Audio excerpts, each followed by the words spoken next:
नमस्कार दोस्तों, स्वागत है आप सभी का आपके अपने YouTube चैनल हिम रोजगार मित्रा पे।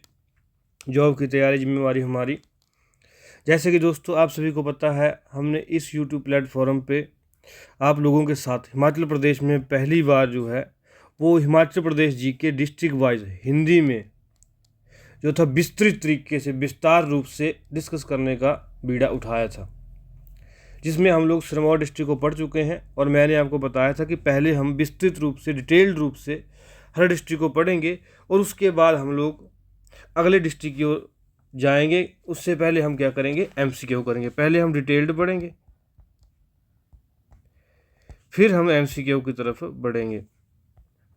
लेकिन दोस्तों आप लोग जो है, मुझे ऐसा लग रहा है कि आप लोगों को ये डिटेल्ड वीडियोस, डिटेल्ड स्टडी पसंद नहीं आ रही है और आप लोग एमसीक्यू को ज़्यादा प्रेफर कर रहे हैं।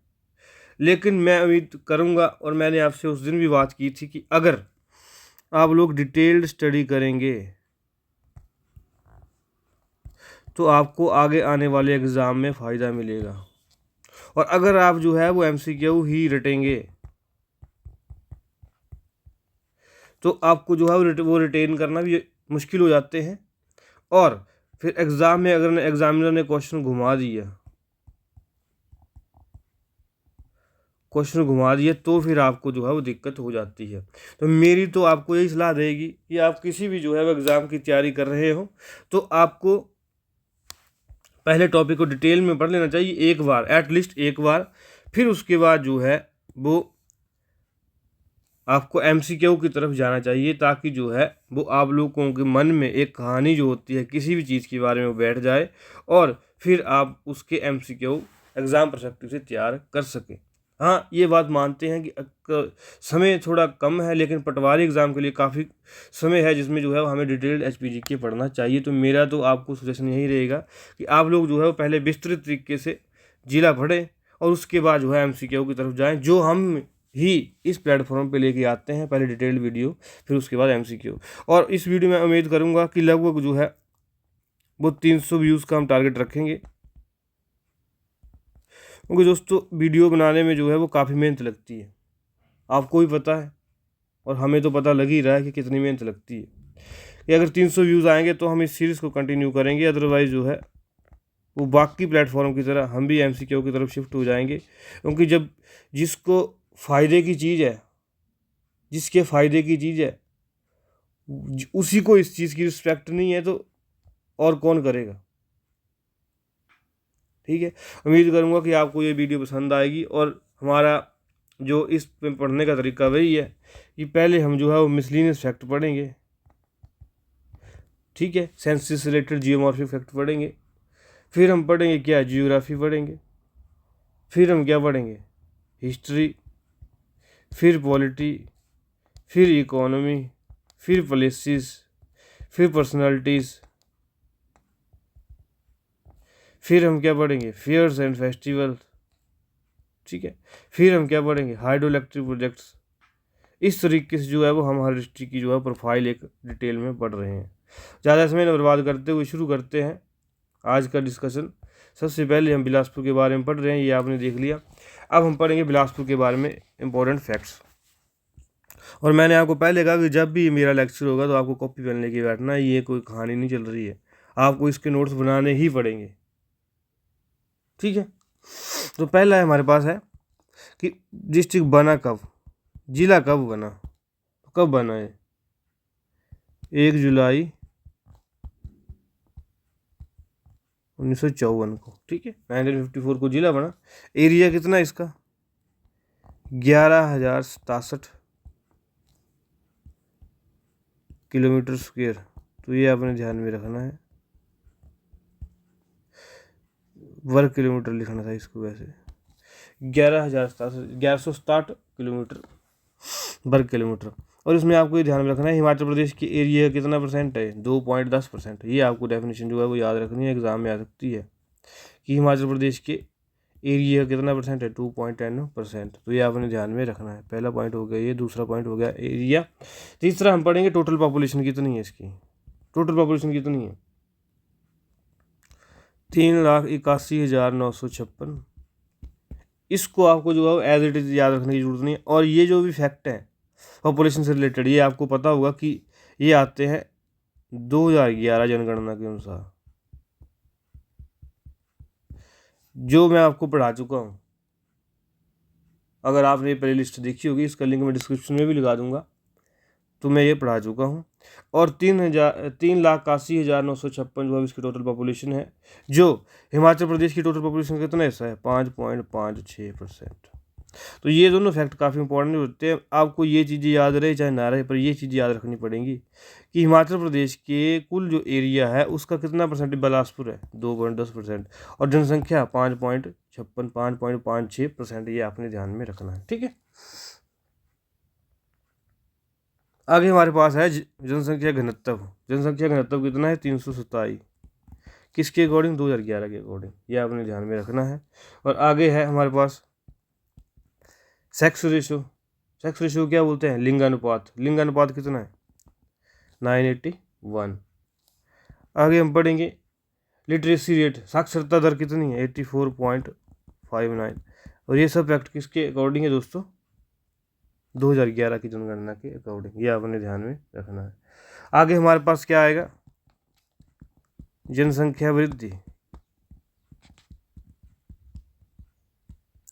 जनसंख्या वृद्धि आएगी, तो जनसंख्या वृद्धि कितनी है, 12.05%।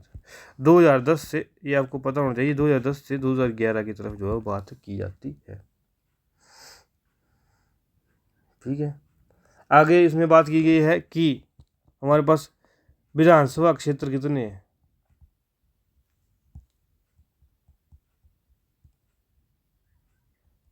विधानसभा क्षेत्र बिलासपुर में कितने हैं, 4 है, ये आपने ध्यान में रखना है। ठीक है, और दोस्तों ये जो हमने बात की थी, ये बात की थी लिंगानुपात की, लेकिन अगर हम बात करें शिशु लिंगानुपात की, तो वो 900 है। चाइल्ड सेक्स रेशो, शिशु लिंगानुपात, ये आपने ध्यान में रखना है। तो ये इंपॉर्टेंट फैक्ट्स थे जो आपको याद रखने पड़ेंगे। हाँ, एक बात जो है वो आप सभी को पॉइंट पता ही होगा कि जो हेडक्वार्टर है, जिला मुख्यालय जो है वो कहाँ है, बिलासपुर में।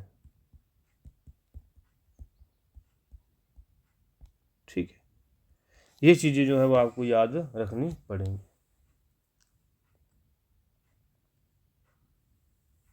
अब दोस्तों ये फैक्ट हो गए, अब हम कहाँ आएंगे, अब एज यूजुअल हम कहाँ आएंगे, मैप की तरफ, जिसमें हम जो है वो आपको विभिन्न जो है वो फैक्ट जो है बिलासपुर ज़िला के बारे में जो है वो आपसे डिस्कस करेंगे।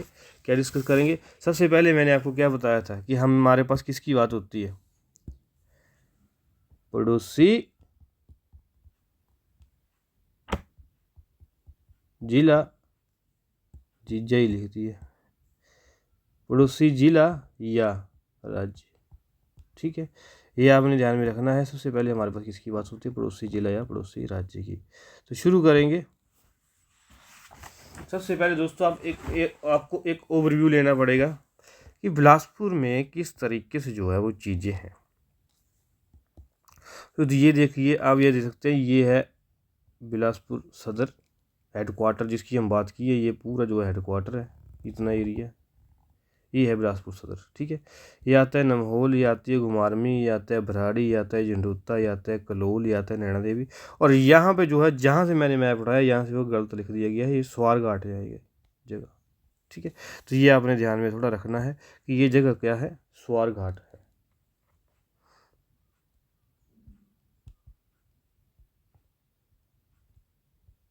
स्वारघाट, ठीक है, ये जगह जो है वो क्या है, स्वारघाट है, ये आपने ध्यान में रखना है।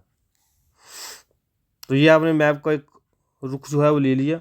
अब हम बाउंड्रीज की बात करेंगे। अब ये देख सकते हैं आप, ये है बाउंड्री, मोटी मोटी मैं अगर आपको ड्रा कर दूं, तो ये जो जगह है, तो ये क्या है, बाउंड्री है, कहाँ की, बिलासपुर जिला की। तो उसमें हम सबसे पहले बात करेंगे कि आप अगर यहाँ से देखें, जैसे मैंने आपको बताया था कि डायरेक्शन देखनी है, तो ये क्या होता है, नॉर्थ, ये ईस्ट है, ये सॉरी ये साउथ है। और ये क्या है, वेस्ट। अब आप ये देखिए कि ये जो जगह है मंडी, ये जो जगह है सोलन, ये जगह है पंजाब, ये जगह है ऊना, ये जगह है मीरपुर। अब आप जब इसको लिखेंगे तो कैसे लिखेंगे? अब आप ये देखिए कि हमारी ये नॉर्थ है, ये ईस्ट है। नॉर्थ ईस्ट में कौन जगह आती है? मंडी, ठीक है। और मंडी जो है ईस्ट में भी आती है, दोनों में, ठीक है। ये आपको देखने से पता लग रहा है कि नॉर्थ ईस्ट में भी मंडी है और ईस्ट में भी मंडी है, ठीक है। फिर हम बात करेंगे साउथ की। साउथ में जो है सोलन है और साउथ ईस्ट में भी सोलन है। अगर आप यहाँ से देखिए ना तो साउथ ईस्ट में भी क्या आएगा? साउथ एंड साउथ ईस्ट में कौन आएगा? सोलन आएगा। किसके? बिलासपुर के। और फिर हम बात करेंगे, पहले जिलों की बात कर रहे हैं तो हम देखेंगे कि नॉर्थ में जो है यहाँ तक जो है बाउंड्री किसकी है? हमीरपुर की। नॉर्थ एंड नॉर्थ वेस्ट की अगर हम बात करेंगे तो हमीरपुर आएगा। और नॉर्थ वेस्ट में एक और जिला आएगा ऊना। तो ये आपको जो है विद डायरेक्शन जो है याद होना चाहिए। और अब जो हम इसको हिंदी में बोलूँगा कि जैसे इसको बोलते हैं, एक बार मैं इसको मिटा के हिंदी में लिखूँगा फिर, जिससे आपको जो ज़्यादा क्लियर हो जाएगा। हम देखेंगे कि इसको बोलते हैं उत्तर, इसको बोलते हैं पूर्व, इसको बोलते हैं पश्चिम, सॉरी इसको बोलते हैं दक्षिण। ये है दक्षिण और ये क्या है? पश्चिम, ठीक है। और अगर हम बात करें मंडी, तो मंडी आप देख सकते हैं कि मंडी जिला देखो यहाँ से देखो डायरेक्शन जा रही है कि ये पूर्व है और ये उत्तर है। तो मंडी क्या आ गया? मंडी आ गया उत्तर पूर्व की तरफ, उत्तर पूर्व की तरफ, और पूर्व की तरफ भी मंडी है क्योंकि जहाँ तक जा रही है ना, ठीक है। और आगे हम बात करें सोलन की, तो सोलन में आप देख सकते हैं ये है पूर्व, ये है दक्षिण। तो दक्षिण की तरफ भी आप देखिए यहाँ तक बाउंड्री है, तो यहाँ तक क्या है? दक्षिण। और दक्षिण पूर्व में भी जो है वो कौन है? सोलन है। ये आपने ध्यान में रखना है। और अगर हम बात करें पंजाब की, तो पंजाब कहाँ है? आप ये देख सकते हैं ये क्या जगह पड़ेगी हमारे पास? पड़ेगी साउथ वेस्ट। तो इसको क्या बोलेंगे? दक्षिण, दक्षिण दक्षिण पश्चिम, ठीक है। दक्षिण पश्चिम हम इसको जो है वो बोलेंगे। इसी प्रकार ऊना जो है उत्तर पश्चिम में पड़ेगा और बिलासपुर उत्तर और उत्तर पश्चिम दोनों में पड़ेगा। ये चीज़ें हमें जो है इसकी किसके बारे में याद रखनी है? हमें इसके बारे में याद रखनी है। किसके बारे में? बिलासपुर के बारे में। ये हमें ध्यान में रखने योग्य चीज़ें, ठीक है। तो इसको हम अभी मिटा देते हैं। और अब हम बात करेंगे किसकी, जो हर बार करते आए हैं, रिवर सिस्टम की। ये आपने ध्यान में रखना है कि रिवर सिस्टम जो है वो बिलासपुर का जो है वो किस तरीके से चलता है, ये आपको ध्यान में रखना है। और दोस्तों बिलासपुर ज़िले की जो मेन जो नदी है, मुख्य नदी जिसको कहते हैं, वो कौन सी है? सतलुज नदी है। वो सतलुज नदी कहाँ? ये जगह है यहाँ पे, इस जगह का नाम क्या है? कसोल। और ये कसोल सोलन वाला नहीं है, ये आपने ध्यान में रखना है। कसोल कहाँ का है?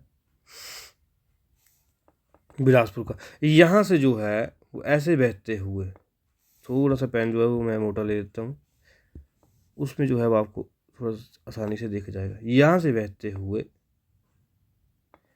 बिलासपुर नदी जो है हमारे पास कहाँ लगभग जो है वो दो हिस्सों में बांटते हुए कहाँ निकल जाती है? ये जो यहाँ से एरिया है ना दोस्तों, ये जो एरिया है यहाँ से जो है वो बिलासपुर जो है वो थोड़ी सी जो है वो ये काफ़ी ज़्यादा एरिया कवर करती है, इसलिए जो है इसको ऐसे दर्शाया गया है। ये कौन सी नदी है? आपको बताया मैंने, सतलुज,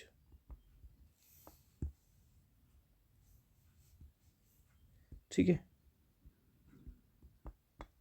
सतलुज नदी जो है ये सतलुज नदी है। कहाँ से एंटर करती है ये आपको ध्यान में रखना है? कसोल से। और लगभग सिरमौर को दो हिस्सों में बांटते हुए कहाँ से बाहर निकल जाती है? इस जगह का नाम भी हमें याद रखना है, नैला। ये जगह कौन सी है? नैला, ठीक है। ये आपने जो है वो ध्यान में रखना है कि नैला जगह से जो है वो ये कहाँ निकल जाती है? बाहर निकल जाती है। ठीक है। आगे हम बात करेंगे, अब जो सतलुज जो है वो इसकी मेन नदी है। अब हम बात करेंगे, जैसे आप देख सकते हैं कि इस तरफ जो है वो नदी बह रही है, इस तरफ, इस डायरेक्शन में। तो ये इसका क्या आ गया, राइट साइड, और ये इसका क्या आ गया, लेफ्ट साइड। तो राइट को क्या बोलते हैं, दाई, और लेफ्ट को क्या बोलते हैं, बाएं। तो हम दाएं और बाएं ट्रिब्यूटरीज की बात करेंगे, सहायक नदियों की अब बात करेंगे, ये आपने ध्यान में रखना है। ठीक है दोस्तों, सबसे पहले हम बात करेंगे किस चीज़ की, हम करेंगे दाएं ट्रिब्यूटरीज की बात। दाएं मतलब राइट ट्रिब्यूटरीज की बात करेंगे। तो उसको हम कैसे दिखाएंगे, आप यहाँ से देखेंगे कि जो झुंडुत्ता और जो ये एरिया है घुमारवी वाला, इसके आसपास जो है वो यहाँ से जो है वो नदी जो है, थोड़ा सा पेन की जो है वो दोबारा दिशा बड़ मोटी करनी पड़ेगी, जहाँ से जो है कुछ ऐसा जो रूप जो है वो हमारे पास दिखाई देता है इसका, सतलुज रिवर का। और यहाँ हम देखेंगे कि जो एक नदी है सीरखड्ड, ठीक है, सीरखड्ड कहाँ से एंटर करती है, यहाँ से। पहले हम इसको दिखाने करेंगे, ये कौन सी जगह है, हटवाड़।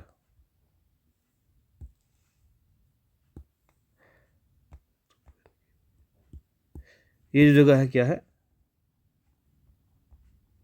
हटवाड़।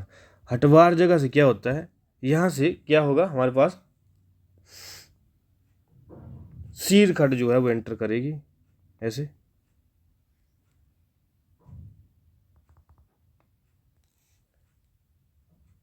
और ऐसे करते करते जो है वो हमारे पास कहाँ आ जाएगी, ये आ जाएगी यहाँ।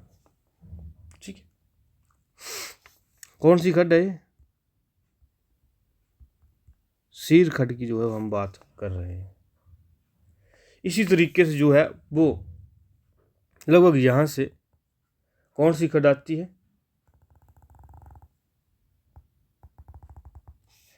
ये कौन सी खड्ड आ रही है, ये आ रही है शुक्र खड्ड,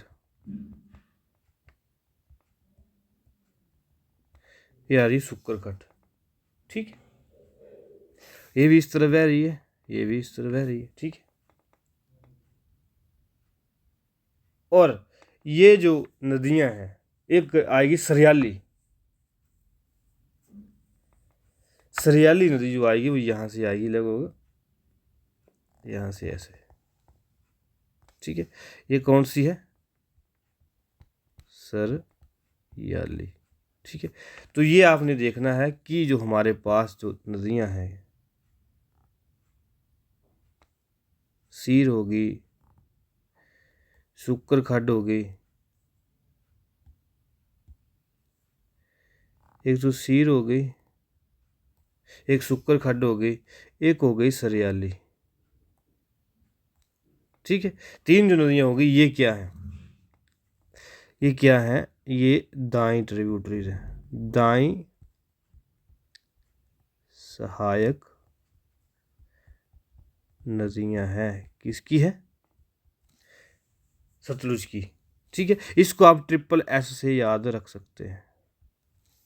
ट्रिपल एस से कैसे, सीर शुक्र सरियाली, राइट बैंक ट्रिब्यूटरीज ऑफ किसकी है, किसकी है दोस्तों, सतलुज की। ये आपने ध्यान में रखना है। ठीक है, और ये तीनों नदियां कहाँ मिलती हैं दोस्तों, ये जो जगह है, ये जो जगह है यहाँ पे तीनों नदियां मिल रही हैं, शुक्र सरियाली और सीर, इसको बोलते हैं बालघर। ये जगह है बालघर, बालघर में तीनों नदियां मिल जाती हैं, और यहां से तीनों इकट्ठी बहते हुए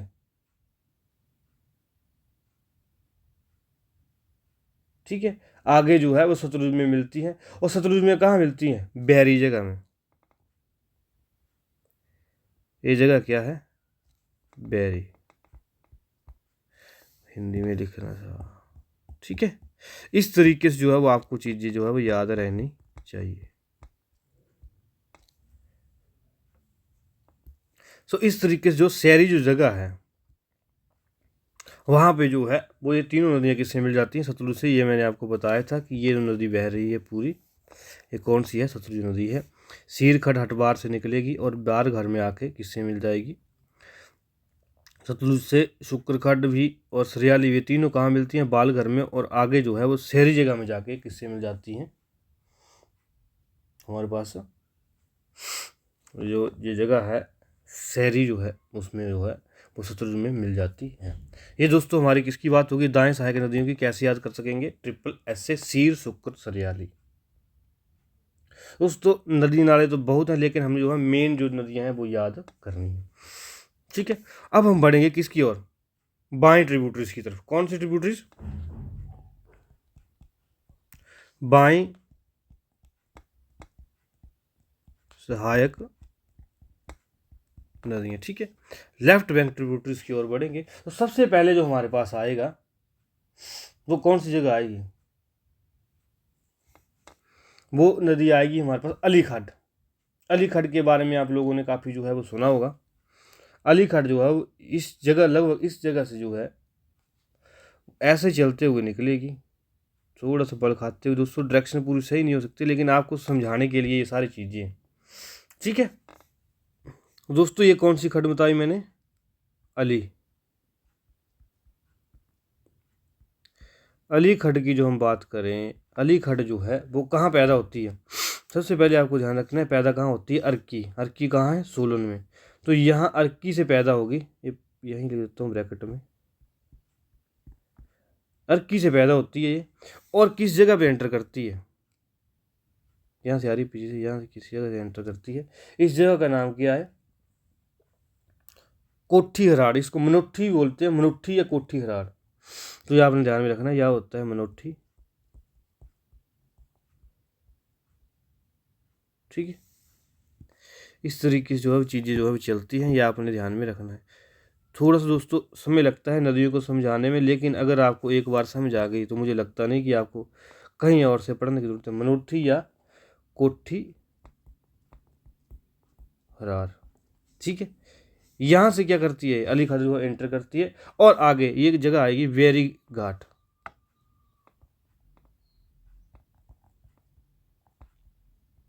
बैरी घाट में क्या करेगी ये? इससे मिल जाएगी, सतलुज नदी से मिल जाएगी। ये आपने ध्यान में रखना है। यहाँ तक क्लियर हो गया आपको? आगे बढ़ेंगे अगली नदी की ओर। अगली नदी जो हमारे पास दोस्तों आएगी वो कौन सी आएगी? वो आएगी गमरोला। हम जो है गमरोला नदी की जो है वो बात करेंगे, ये आपने ध्यान में रखना है। अब गमरोला नदी कहाँ से चलेगी? ये आएगी लगभग हमारी जो स्वार घाट मैंने जगह आपको बताई थी, ये जो जगह है ये नालागढ़ नहीं है, ये क्या है? स्वार घाट। ठीक है, ये गमरोला नदी जो है वो लगभग यहाँ से जो है वो एंटर करेगी। जो गमरोला नदी जो है वो लगभग यहाँ से एंटर करेगी, और ये सीधी जो है वो किससे मिल जाएगी?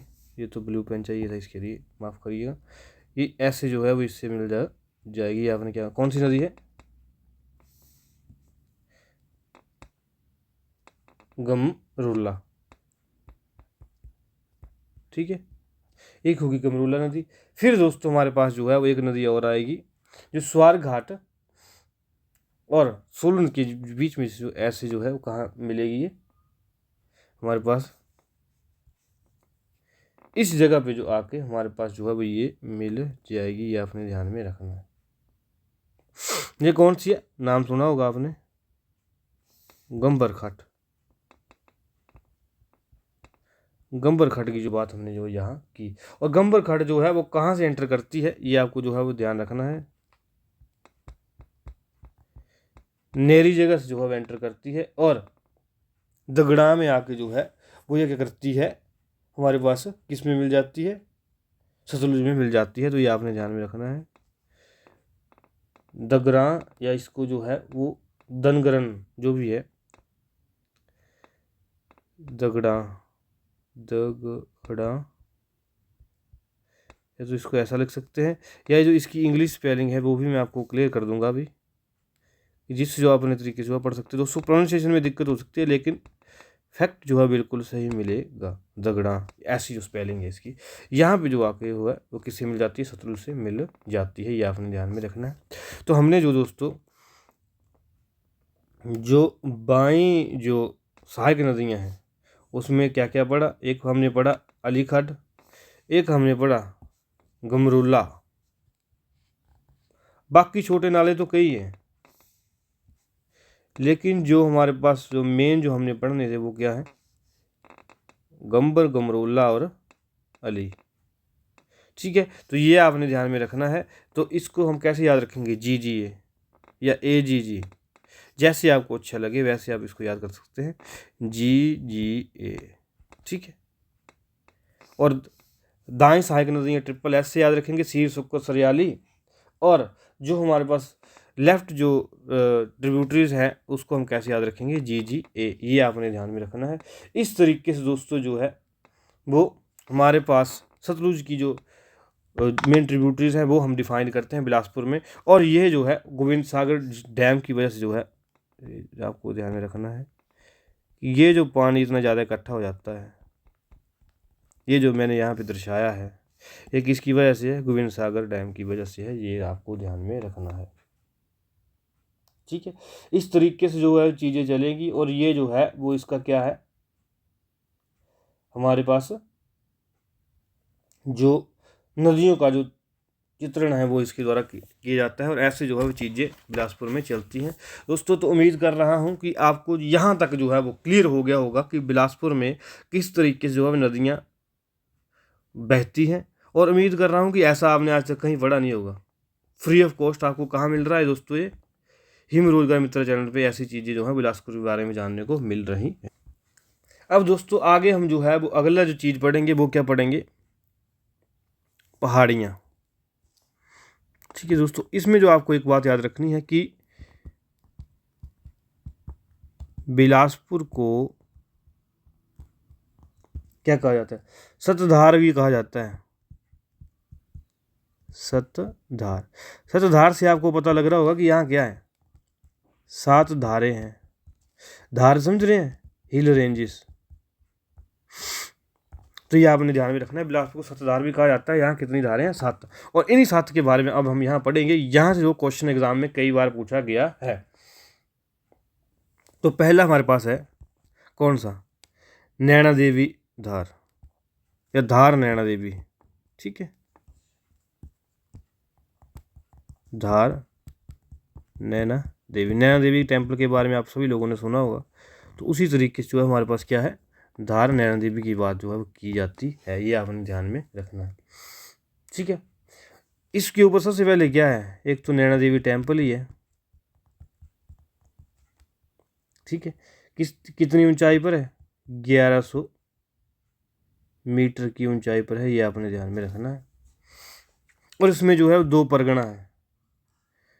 परगना है कितने हैं, परगना मतलब एक तरीके से गांव ही समझ सकते हैं आप। एक तो है कोट कहलूर, कोट कहलूर। दोस्तों इंफॉर्मेशन थोड़ी फैक्चुअल है लेकिन एग्जाम में आती है। एक है फतेहपुर, फतेहपुर। ठीक है, फतेहपुर में दोस्तों क्या है, 7 छोटे किले। ये आपको ध्यान में रखना है।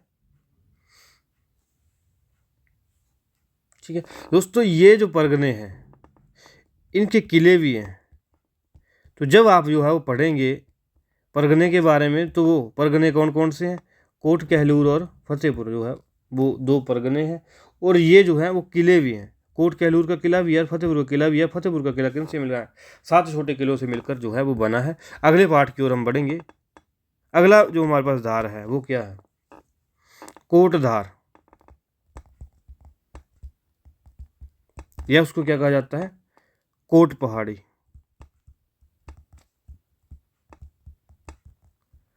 कोट पहाड़ी जो है उसको कहा जाता है या कहा जाता है कोट धार। ये आपने याद में रखना है। ठीक है, इसमें क्या है, इसमें जो हमारे पास क्या है, 2 परगने हैं। ठीक है, कौन कौन से, एक है बसे, एक है बछरेटू। ये आपको ध्यान में रखना है। ठीक है, और इसमें जो है हाईएस्ट पीक क्या है, ककरैड़, चोटी है एक, ऊंची चोटी, कौन सी है? ककरेड़, ये आपको ध्यान में रखना पड़ेगा। ठीक है। और दो परगना हो गए दोस्तों। इसमें जो है वो एग्जाम में क्वेश्चन HES में पूछा गया, अलाइड में भी एक दो बार क्वेश्चन जो पूछा गया। क्या है? यहाँ के किले जो है वो आपको याद रखने हैं। कौन सी धार के? कोट धार के। जब मैं फिर आपको MCQ पूछूंगा तो फिर आप वहाँ बताएंगे, वहाँ आपको काम लगेगा चीज़ें। एक तो किला है बछरेट्टू का ही, बछरेट्टू का परगना भी है और बछरेट्टू का किला भी है। ठीक है। अगला हमारे पास क्या आता है? बसै, बसै किला है। एक हमारे पास क्या है? नौन किला है। नौन, या इसको क्या बोला जाता है? शिवाला बछरेट्टू, शिवाला बछरेट्टू। ठीक है। कोट बोला जाता है, शिवाला बछरेट्टू कोट। ठीक है। एक हमारे पास है दगोगा मलोट। दोस्तों ये जो क्वेश्चन है दगोगा, ओहो इंग्लिश में ही लिख दिया मैंने, दगोगा मलोट, मलहोट। ये दोस्तों PYQ HS का एग्जाम में पूछा गया है क्वेश्चन। किस तरीके से पूछा गया है ये भी आपको बता दूंगा कि दगोगा मलोट का जो किला है वो किस पहाड़ी में है? कोटधार में। ये आपने ध्यान में रखना है कि कोट हिल या कोट पहाड़ी या कोटधार जो है वो बातें हैं, ये आपको ध्यान में रखनी पड़ेंगी, क्योंकि इसके बिना गुजारा नहीं चलेगा। ठीक है। अगली धार हमारे पास क्या आएगी दोस्तों? ऐसी इंपॉर्टेंट चीज़ें दोस्तों हर जगह एक ही जगह जो है आपको किसी भी डिस्ट्रिक्ट के बारे में कहाँ मिलेंगी? हिमरोजगर मित्रा पे। उम्मीद कर रहा हूँ लेक्चर आपको पसंद आएगा। अगली आ गई झांझरधार। झांझरधार जो है दोस्तों इसका काफ़ी वर्णन जो है वो आपको हिस्ट्री में भी देखने को मिलेगा बिलासपुर की। ठीक है। झांझरधार में क्या है? सीरखड़ जो है वो क्या करती है? दो, एक तो यहाँ पे मैंने लिखा था सीरखड़ की जो हमने बात की थी। और दोस्तों सीरखड़ आप मुझे याद आ रहा होगा आपको, तो सीरखड़ कहाँ है? राइट बैंक ट्रिब्यूटरी है, मतलब दाएं सहायक नदी है किसकी? सतलुज की। सीरखड़ जो है वो दो हिस्सों में धार को डिवाइड करती है। जो उत्तर की तरफ धार आएगी उसको क्या बोलते हैं? झांझर। और जो दक्षिण की तरफ जो है वो धार आएगी उसको क्या बोलेंगे? बडोल। तो सबसे पहले आपको यही ध्यान में रखना है। थोड़ा मैं आप पे भी दिखाने की कोशिश करूंगा आपको कि कहाँ कहाँ कैसे कैसे चीज़ जो है बनेगी। जैसे जो हमारे पास ये जो है सीरखड़ है, ये जो सीरखड़ है दोस्तों हमारे पास ये क्या कर रही है? दो धारों को जो है वो आपस में बांट रही है। एक तो क्या है? झांझर। तो हम क्या करेंगे कि ये जो जगह है ये झांझर धार में पड़ेगी, और ये जो जगह है ये कहाँ पड़ेगी? बडोल में। ये आपको जो है वो आप अपने मैप पे मार्क कर सकते हैं। यहाँ झांझर धार पड़ेगी और यहाँ बडोल धार पड़ेगी। अगर मैं मार्क कर दूंगा दोस्तों तो थोड़ा सा हौच पौच हो जाएगा, आपको फिर नदियों को पढ़ने के लिए भी मुश्किल हो जाएगी। ठीक है। ये झांझर धार पड़ेगी और ये क्या पड़ेगी? बडोल। ये आपने ध्यान में रखना है। ठीक है। ये फैक्ट आपको क्लियर हो गया। आगे बढ़ेंगे। हाईएस्ट पीक जो है वो झांझर है, कितनी है? हाईएस्ट जो चोटी है उसका नाम भी झांझर है, वो कितनी है? 1100 मीटर। ये आपने ध्यान में रखना है। और ये क्वेश्चन काफ़ी इंपॉर्टेंट इसमें हो जाता है दोस्तों। एक यहाँ जो मंदिर है दो झांझरधार में, कौन कौन से? एक आ गया देवी बडोली, एक क्या आ गया? गुग्गा गेड़ में। इसके बारे में तो आपने काफ़ी सुना होगा, गुग्गा गेहड़वी। ठीक है। ये दोनों किस एरिया में पड़ते हैं? बडोल में, बडोल क्षेत्र में पड़ते हैं। अब बडोल क्षेत्र कौन सा है? जैसे मान लो यहीं पे आपको ड्रा करके बता दूं कि जैसे मान लो ये जो है कौन सी नदी बह रही है? सीरखड़ की बात की थी ना हमने। ये जो सीर नदी यहाँ पे बह रही है ये, तो ये जो एरिया जो ऊपर आएगा ये कौन सा आएगा? झांझर एरिया। और ये क्या आएगा? बडोल एरिया आएगा। ठीक है। तो यहाँ पे जो है वो ये दोनों मंदिर पड़ते हैं। ये का आपने ध्यान में रखना है जानदार धार के पर्सपेक्टिव में। ये क्वेश्चन जो है एग्जाम में पूछा गया है दोस्तों। किस क्षेत्र में पढ़ते हैं, किस धार के अंदर आते हैं, अंतर्गत आते हैं जानदार धार के अंतर्गत। ठीक है, क्वेश्चन नंबर आगे पढ़ेंगे। चौथी जो धार है वो है त्रियुण धार। त्रियुण धार जो है इसको बोला जाता है। इसकी जो हाईएस्ट जो है वो चोटी की बात करेंगे दोस्तों। ये आपको याद रखना पड़ेगा कि जब भी मैंने धार की बात की है तो उसके बाद मैंने उस धार की सबसे ऊंची चोटी की बात की है। उसमें क्या है, सरयूण हाईएस्ट चोटी है इसकी। कितनी है, 1350 मीटर उसकी ऊंचाई है। ये आपको ध्यान में रखना है। और इसमें जो दोस्तों किलों की बात करेंगे तो कितने किले हैं, 3 जो महत्वपूर्ण किले हैं। एक जो है सरयूण है, ठीक है, एक जो है नौरांगढ़ है, नौरांगढ़ का किला है, और एक जो है त्यूण है। यह आपने ध्यान में रखना है। और मंदिर आएंगे, कौन कौन से मंदिर जो है वो आएंगे दोस्तों। ये धार का तो आपको पता ही होगा, आजकल भी ऐसा है, या तो आपको धार के ऊपर किले देखने को मिलते हैं, मंदिर देखने को मिलते हैं मैक्सिमम जगह। तो ये इस तरीके से जो है हमने इसी वजह से एग्जाम पर्सपेक्टिव से किले और मंदिरों की बात सिर्फ यहाँ पे की है। तो टेम्पल कौन कौन से आएंगे, एक आएगा पीर बियानू, प्रीवियस ईयर क्वेश्चन है ये। पीर बियानू मंदिर जो किस धार में है वो है त्रियुण धार में। एक आएगा हडम्बा देवी,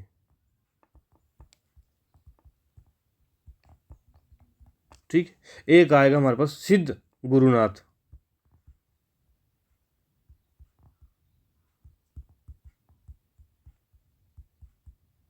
तो ये आपको चीज़ें जो है वो किसके बारे में याद रखनी है, त्रियुण धार के बारे में याद रखनी है।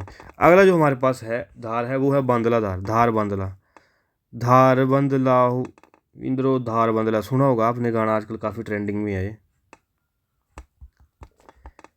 धार बंदला। तो ये जो है उसी धार की जो बात जो है वो यहाँ पे हो रही है। इसमें जो है काफ़ी जो कोई इंपॉर्टेंट किला या मंदिर जो है वो इम्पोर्टेंट नहीं है इस धार के बारे में, तो इसको नाम ऐसे ही याद रखेंगे, समय बर्बाद नहीं करेंगे, अगली और बढ़ेंगे। छेमा जो हमारे पास है बहादुरगढ़, बहादुरपुर सॉरी, बहादुरपुर धार की बात जो है हमारे पास की गई है, ये आपको ध्यान में रखना है, ठीक है। बहादुरपुर धार में जो इसमें क्या है, इसको जो है कौन सी खड़ डिवाइड करती है, अली, अली खड़ की ओर भी चलेंगे। पहले हम ये देख लेते हैं कि अली खड़ जो है, आप खुद लिखेंगे, मैं आपको ड्रॉ करके बताता हूँ। जैसे मान लो ये अली खड़ बह रही है, ठीक है। अब अली कौन सी जगह है दोस्तों, आप बताएंगे, दाई है कि बाई है।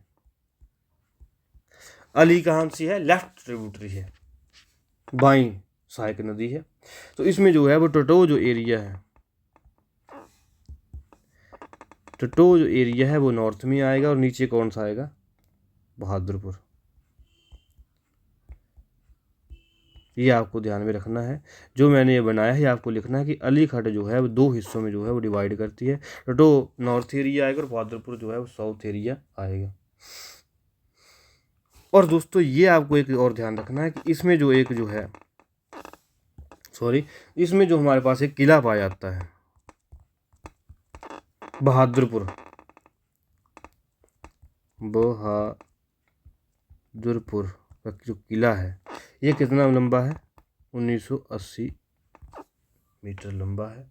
और ये जो बहादुरपुर धार है ये बिलासपुर की सबसे ऊंची धार है। ये आपको ध्यान में रखना है कि कौन सी धार जो बिलासपुर की सबसे ऊंची धार है, कौन सी है, बहादुरपुर धार। और एक जो पॉइंट मैं भूल गया यहाँ पे आपको मेंशन करना कि बहादुरपुर का जो किला है ये क्या था, ये गर्मियों का आवास था, किसका था, समर अडोव था, समर पैलेस था, किसका था, राजा किसका, विजय चंद का। कल जब हम पढ़ेंगे इसके बारे में तो आपको समझ आ जाएगा। लेकिन ये आपको एग्ज़ाम परस्पेक्टिव से फैक्ट मैंने यहीं पे बता दिया है, एग्ज़ाम में आ सकता है।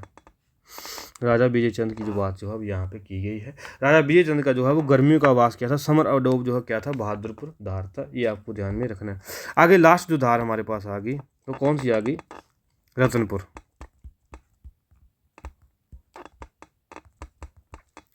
रतनपुर धार की दोस्तों यहाँ पे हमने बात की है, ठीक है। इसमें जो है वो कुछ किले और जो मंदिर तो हमें ज़्यादा याद रखने को नहीं है, लेकिन हमें जो है वो क्या याद रखना है इसमें कि रतनपुर धार में जो जनरल और ऑक्टरलोनी थे, ऑक्टरलोनी, उन्होंने किसको हराया था, यहाँ पे अमर सिंह थापा को हराया था। किसको, अमर सिंह थापा को। तो ये क्वेश्चन भी आपको ध्यान में रखना है दोस्तों कि किस तरीके से जो है वो रतनपुर धार जो है, इसमें मंदिर और जो हमारे पास किला है उसका मेंशन नहीं है, लेकिन रतनपुर धार में आपको एक फैक्ट याद रखना है कि जनरल ऑक्टरलोनी ने यहाँ पे जो है वो किसको हराया था, अमर सिंह थापा को हराया था। ये आपको जो है वो ध्यान में रखना पॉइंट पड़ेगा। और दोस्तों इस तरीके से सतधार का वर्णन जो है किया गया है, ठीक है। आगे हम बढ़ेंगे, कुछ जो है वो यहाँ पे लास्ट जो आज का हमारा पॉइंट जो है वो चलेगा, वैलीज, घाटियाँ जो जिसको कहा जाता है।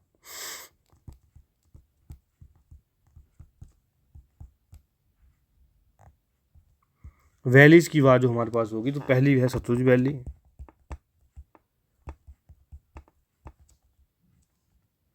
सतलुज घाटी, ठीक है। एक हमारे पास है चौंतो वैली, चौंतो हिंदी में थोड़ा गलत हो सकता है, और एक है दनवी वैली,